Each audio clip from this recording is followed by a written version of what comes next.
देश विदेशातील घटना घडामोडी आपल्यापर्यंत पोहोचवित असलेले एकमेव अग्रगण्य news channel DPA news Marathi. शोध सत्य बातमीचा.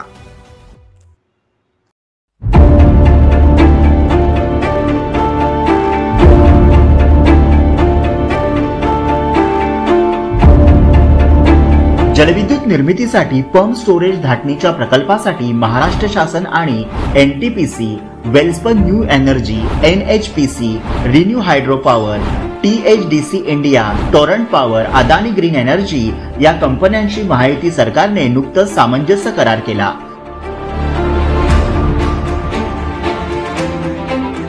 ज्यामध्ये 62,550 इतकी रोजगार निर्मिती होणार आहे. उपमुख्यमंत्री देवेंद्र फडणवीस यांच्या पुढाकाराने हे विक्रमी करार करण्यात आले असून त्यातून 35,240 मेगावॅट वीज निर्मिती होणार आहे.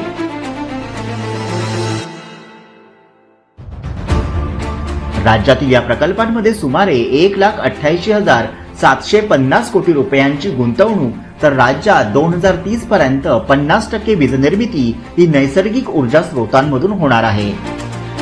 या करारामुळे शाश्वत वीज निर्मिती आणि अर्थव्यवस्था वाढीस मोठा हातभार लागणार आहे. राज्याची एकूण वीज निर्मितीची स्थापित क्षमता 46,000 मेगावॅट असून 40,870 मेगावॅटचे पंप स्टोरेज क्षेत्रात वीज निर्मिती करार झाल्यानं हरित ऊर्जा क्षेत्रात राज्याचं हे मोठं पाऊल आहे. राज्यात सौर ऊर्जा निर्मितीतही लक्षणीय वाढ करण्यात येत आहे.